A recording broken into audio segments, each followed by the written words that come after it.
The time has come to lower our voices, to cease imposing our mechanistic patterns on the biological processes of the earth, to resist the impulse to control, to command, to force, to oppress, and to begin, quite humbly, to follow the guidance of the larger community on which all life depends. Our fulfillment is not in our isolated human grandeur, but in our intimacy with the larger earth community. For this is also the larger dimension of our being. Our human destiny is integral with the destiny of the earth. We must now understand that our own well-being can be achieved only through the well-being of the entire natural world about us. This is a quotation from a book by Thomas Berry called The Dream of the Earth, and it sets the tone for what I want to talk to you about today, how there is a human dimension present in remediation and in restoration, and what that means. Certainly human beings affect nature. That's apparent. We determine in large measure what is the condition of our natural environment. All you have to do, look around at Butte, and you see the effect of a century of mining, which was a human activity, on the natural environment. Climate change certainly shows the impact of human activity on the environment. Secondly, I would argue that restoration and remediation can provide a positive way of interacting with the natural world. As Dr. Powell said, there's more to restoration, there's more to remediation than moving dirt or capping waste.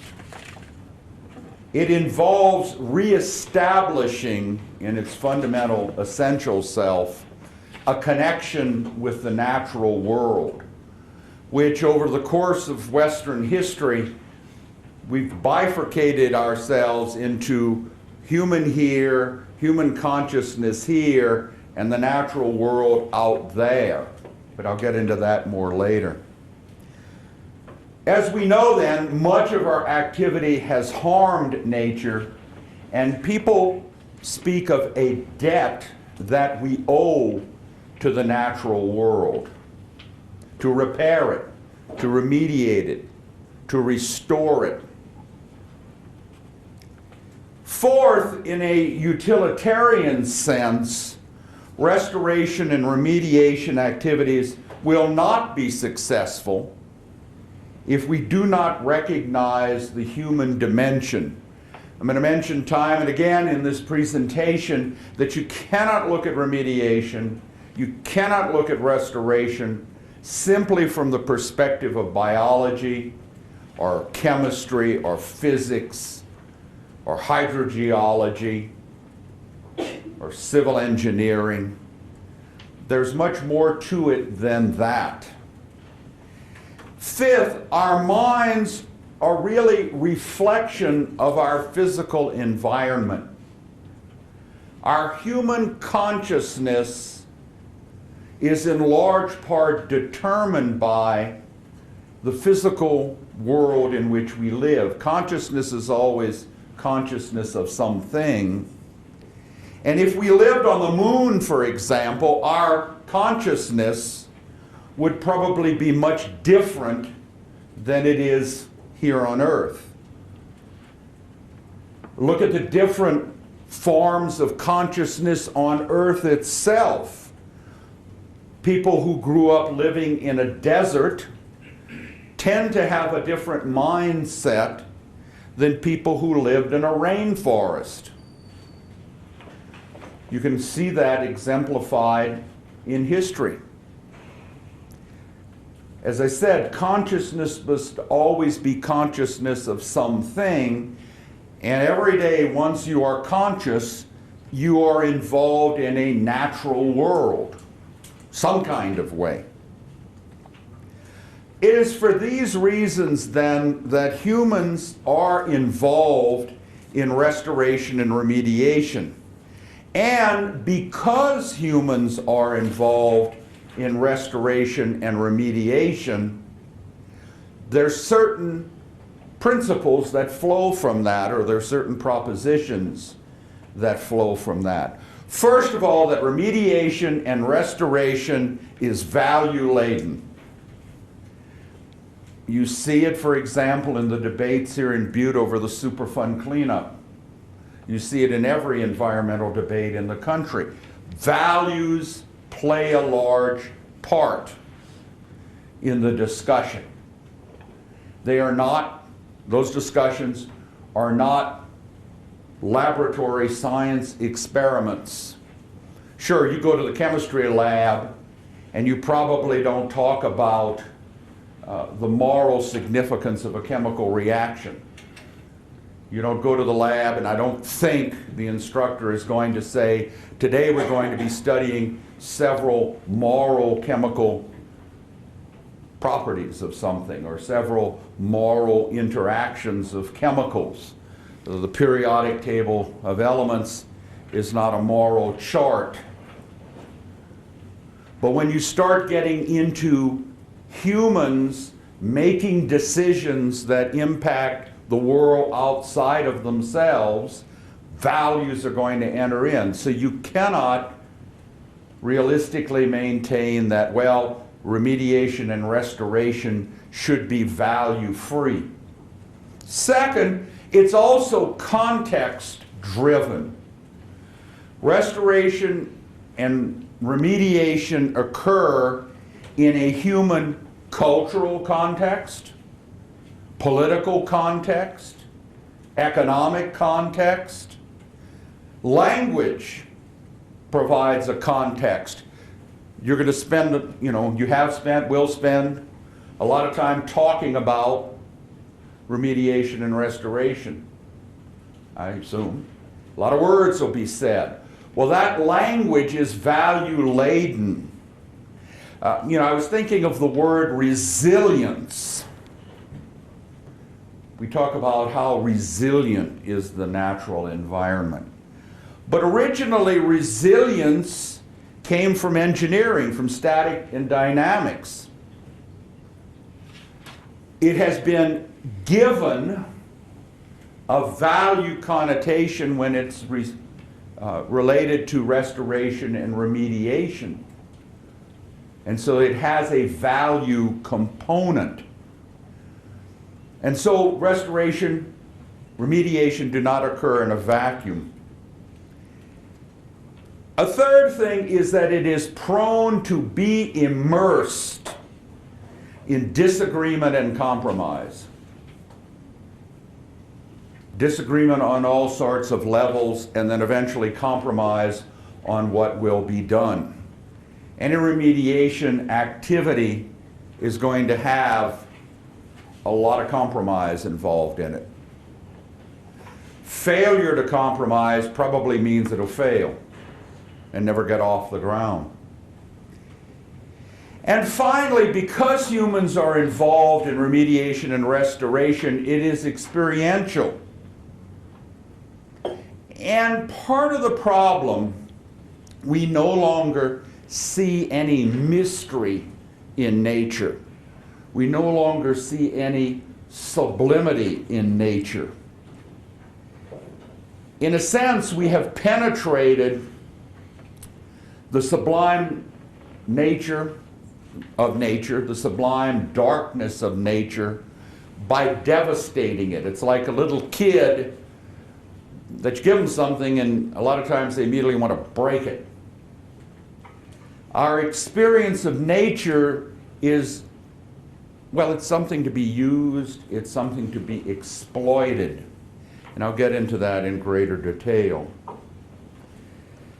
Restoration and remediation then integrate all sorts of disciplines: science, engineering, economics, culture, politics, but also ethics and philosophy. The strictly scientific approach cannot accommodate all of these different perspectives. And so if somebody goes out and wants to engage in remediation and restoration, and we're only going to use the scientific approach, we're going to only use good science, it'll never work. It'll never be successful.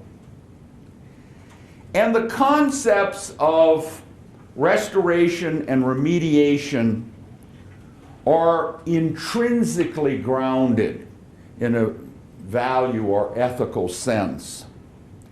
The assumption behind remediation and restoration fundamentally is that there is value to nature that does not just come from using it. What we see very often in remediation and restoration is a clash between intrinsic value and extrinsic or use value.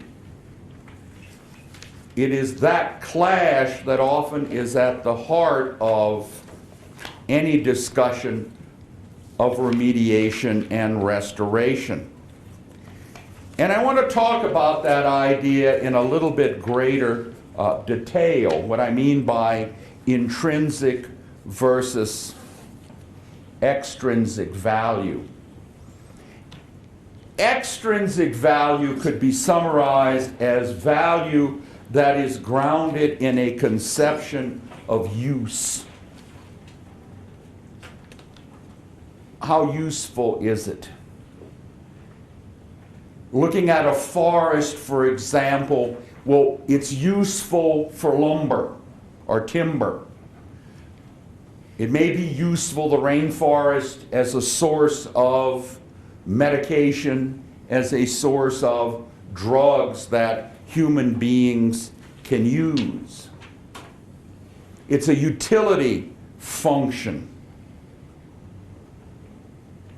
Intrinsic value, and this one is hard, I would argue, to come to grips with, but it involves a value in and of itself, no matter what use we put it to.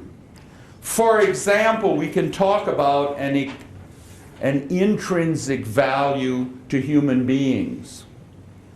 The great German philosopher Immanuel Kant, in formulating his ethical theory, talked about what he called the categorical imperative. And one version of that was to always treat human beings as ends and never as means. That human beings have a certain intrinsic value, whether it comes because created by God or because of humanism or whatever reason, that human beings in and of themselves are to be valued not because they're useful, but because their human nature gives them intrinsic value or intrinsic worth.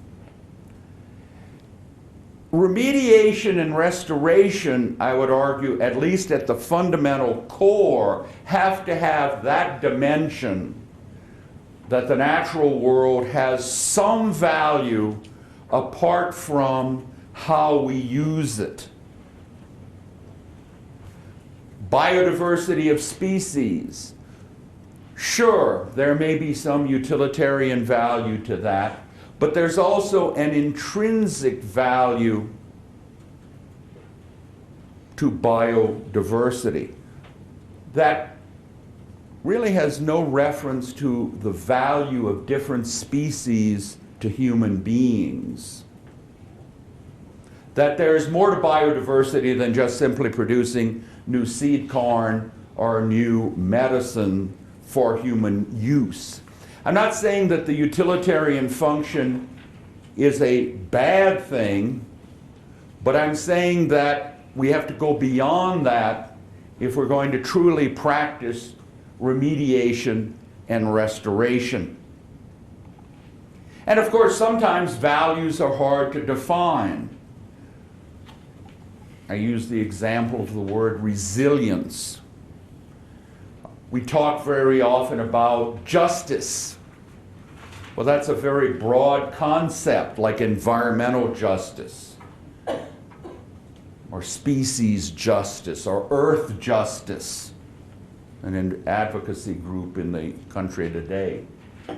But that term justice is pretty vague, if you will, pretty hard to define. A lot of philosophy, ethical philosophy, political philosophy is spent, what do we mean by justice?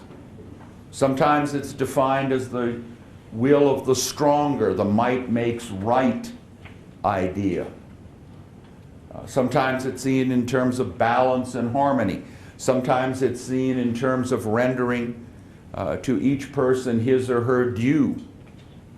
But what we mean by it doesn't have the clarity of the chairs you're sitting in.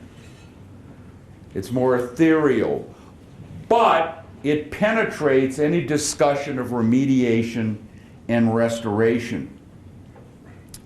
If you think of the concept that's often used, ecosystem health, that's more than just the absence of disease in the ecosystem or stress in the ecosystem. That's more than that. Just as human health is more than the absence of disease. The World Health Organization defines health as a state of complete physical and psychological well-being and not just the absence of disease. And so if we talk about ecosystem health, we're talking about more than just the absence of environmental stress. And of course, the health of an ecosystem, for example, has a human component in that human activity affects the ecosystem. Everything is interrelated in time and space and in terms of the categories of the understanding. This bifurcation of nature, the split between human consciousness and the natural, is artificial. And it does then result in alienation, feeling foreign in our natural land, feeling alien from our physical surroundings. That's not healthy, that's artificial. A healthy ecosystem is an ecosystem that is sustainable and resilient. It maintains its ecological structure and function over time while continuing to meet societal needs and expectations. That's a definition from Judy of what an ecosystem health. Why am I talking so much about ecosystem health? What's the goal of remediation? If you think of it,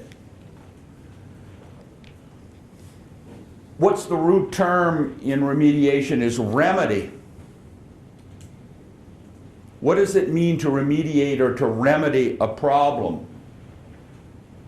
It means to fix it. What does it mean to restore something? To make whole, to return to a condition prior to stress and prior to disturbance, particularly human disturbance. That's valuational, but it's at the heart of remediation. It's at the heart of restoration. And as we've said before, you can't just think of remediation and restoration in scientific or engineering terms. There's much more involved to it.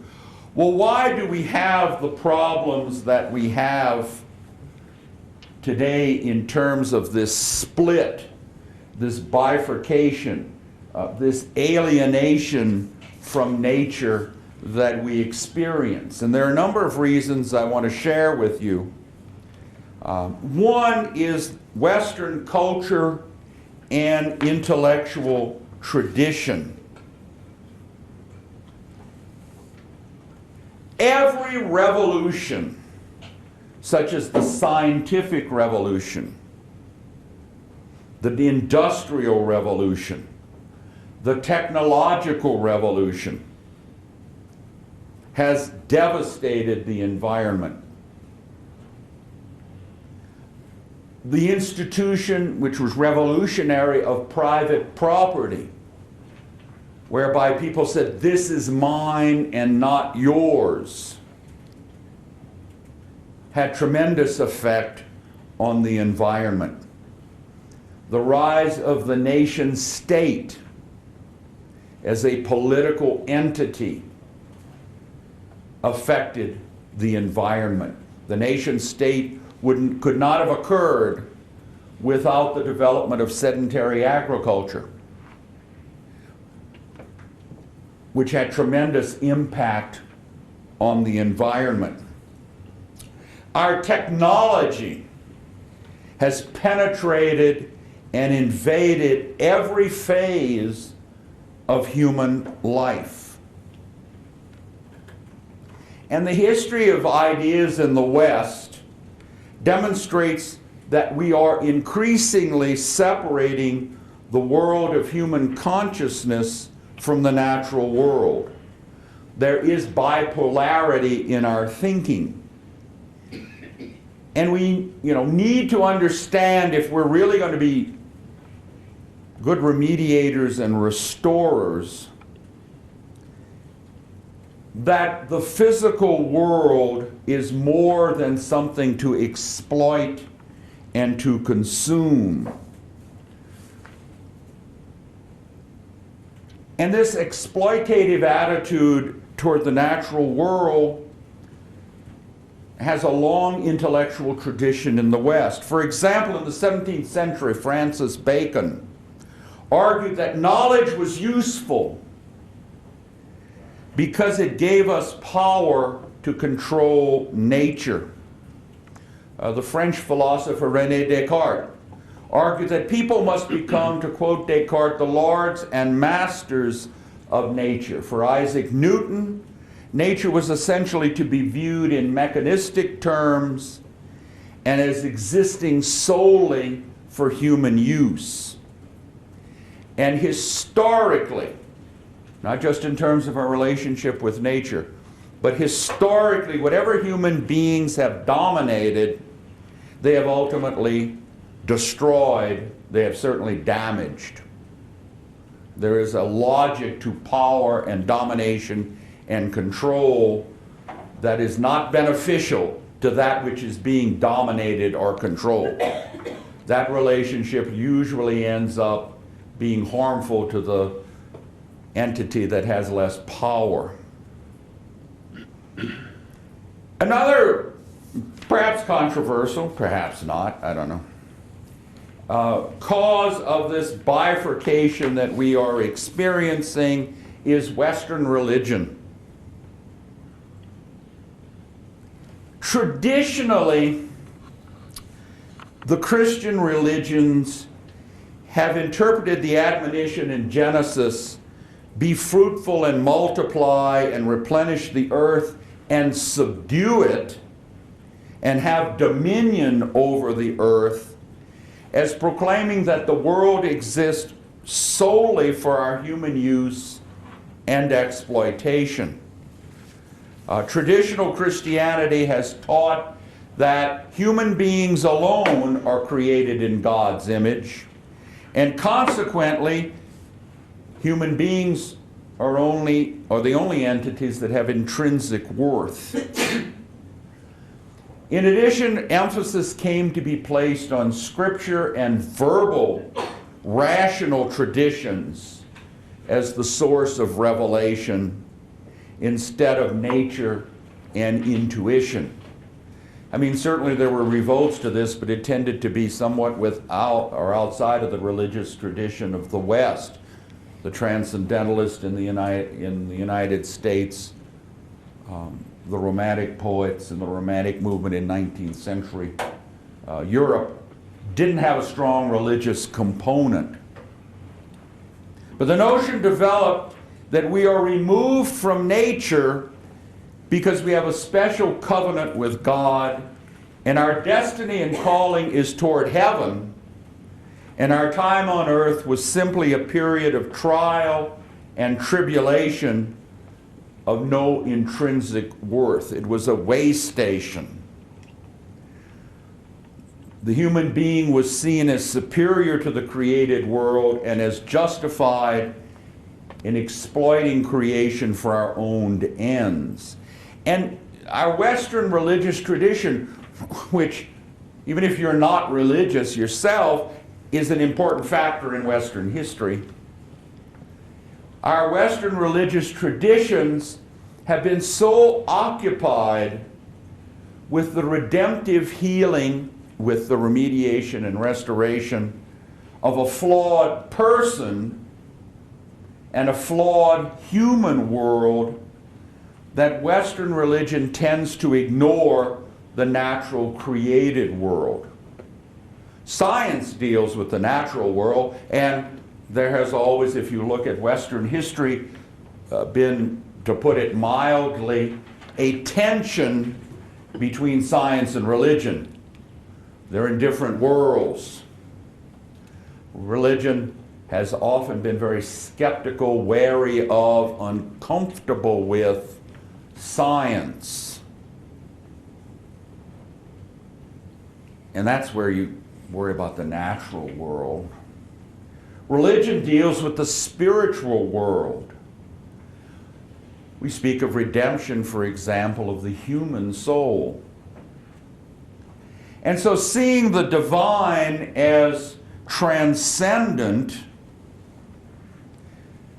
in relation to nature gives nature a second-class status. It's only primitive peoples and cultures that revered nature, but they're primitive, they're backward. They are not the model that we should follow. They need to be modernized. You know, they need Pizza Hut and whatnot. Seeing our destiny as beyond this world has exacerbated the destruction of nature. I mean, a common expression, we are in the world, but not of the world. Medieval theologians, for example, such as Augustine, saw the world, the physical world and the natural world, as the world where sin prevailed and could not give us any true ethical perspective. And coupled with that, part and parcel of this religious attitude, our consciousness has become an industrial capitalist mode of thought, which has actually afflicted our religious thought, in that very often you get spiritual capitalism. If you invest a certain amount of effort or a certain amount of attention to religious practices, you're building up your religious capital. And then when you die, you can cash it in. I'll quote again from Thomas Berry in The Dream of the Earth. The natural world, he said, is no longer the locus for the meeting of the divine and the human. A subtle aversion develops toward the natural world, a feeling that humans in the depth of their being do not really belong to the earthly community of life, but to a heavenly community.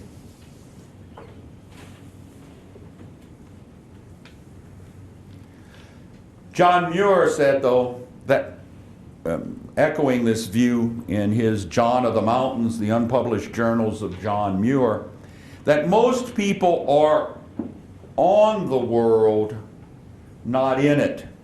Have no conscious sympathy or relationship to anything about them. Undiffused, separate, and rigidly alone, like marbles of polished stones, touching but separate. And again, when you have that separation, then it's very easy to then exploit that which is separate. I mean, you look in a sense analogously at instances of genocide in the world. Doesn't occur unless you have objectified the other race or the other ethnic group as somehow subhuman, non-human, and then you can do anything you want to do to them. Another part leading to this removal of the human dimension from remediation and restoration is really an irrational faith in science and technology. I was speaking one time to a nuclear engineer, and one of the problems with nuclear waste is that the waste will be radioactive longer than the containers to put it in. But he said, don't worry, technology will fix the problem. It'll fix it. No difference between a preacher on TV on a Sunday morning using a faith-based approach. Don't worry, even though we don't know how to do it, it'll be done. I was at a meeting last evening on the Montana pole plant where they're having some issues with the pole plant that it's not meeting water quality standards for dioxin. And I was visiting with one of their, I think it was Tetra Tech scientists. What's going to happen? Are we going to meet those standards? Do we know how to meet those standards? Are we going to be able to do it before the money runs out? And he said, don't worry. We don't know how to do it now, but we will before it becomes a problem. That's faith in science and technology. We don't know how to fix it now, but trust us, we'll figure it out before it kills you. Don't worry about climate change. Before it kills us, we'll figure out how to deal with it. We'll have some interim steps, move your houses away from the coast, build them on stilts, whatever. You've already seen glaciers, you need to see any more of them. Seen one, you've seen them all, right? Seen one tree, seen them all, as Reagan said. But it's a faith in science and technology. And of course, we've learned that there is a dark side to technology of pollution, destruction, impersonality, uncontrollability, excessive uniformity. Another problem that has led to the removal of the human dimension from restoration is our materialistic view of progress. Everybody wants progress.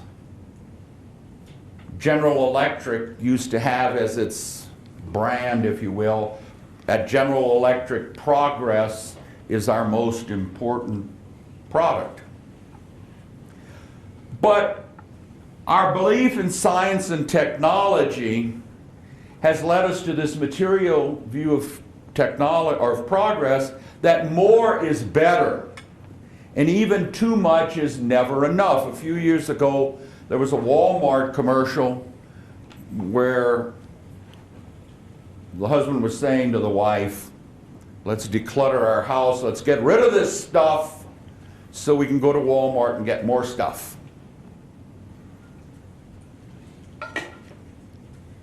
And material progress has become everything. The worth of a person is determined by what he or she owns.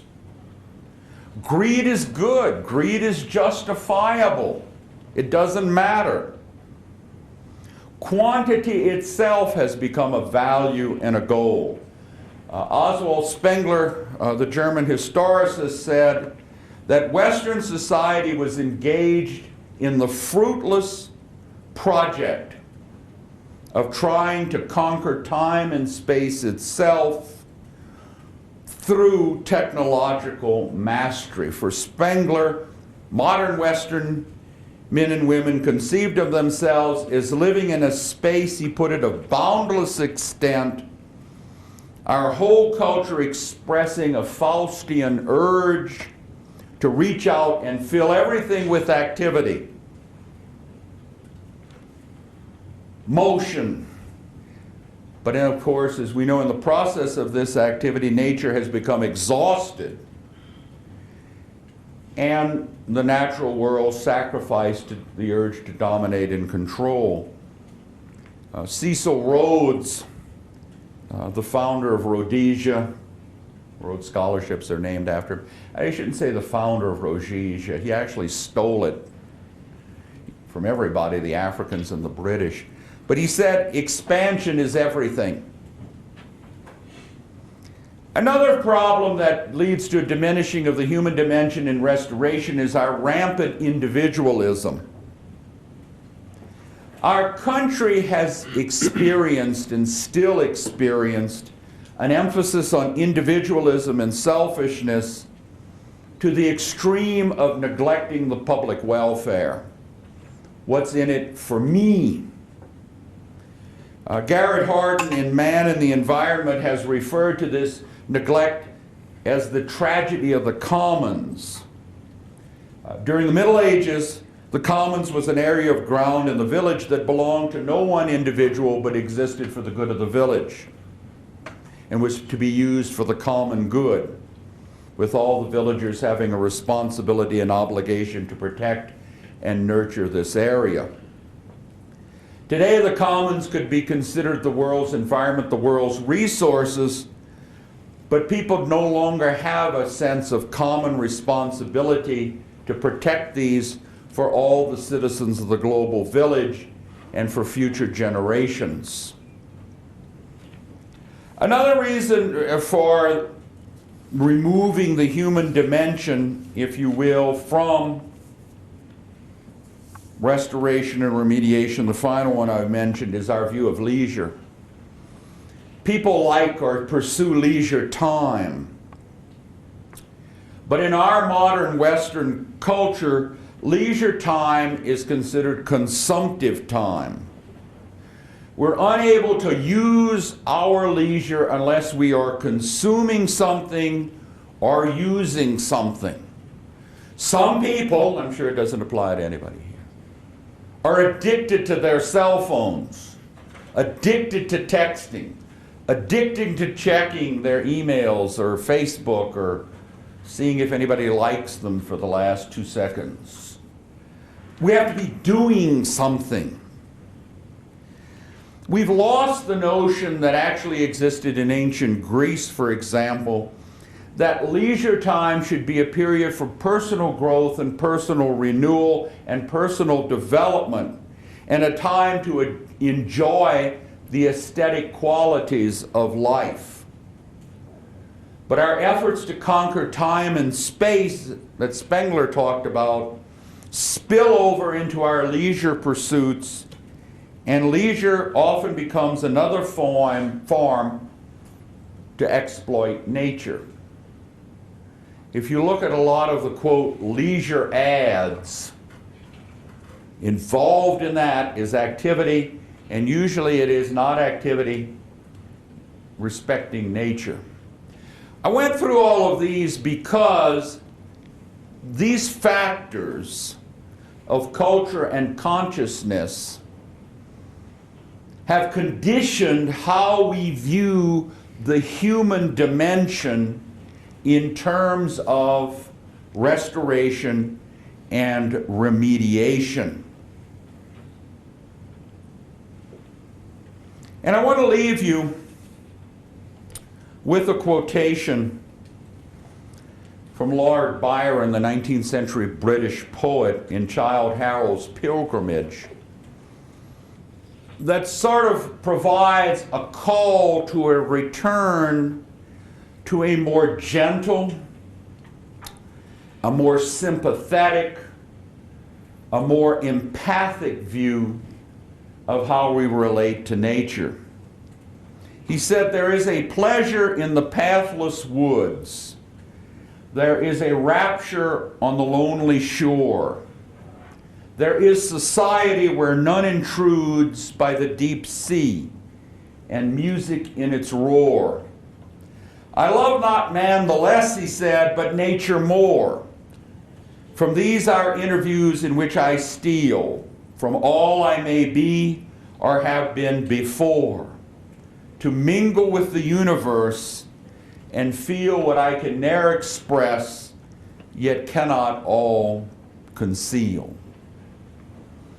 That concludes the talk. There's one more thing I want to do, which is sort of related, and it's a good way to apply what I'm talking about in thinking about an important activity that is occurring now in Butte. Now, not all of you are from Butte, right? I mean, some of you are foreigners, Anaconda or whatever.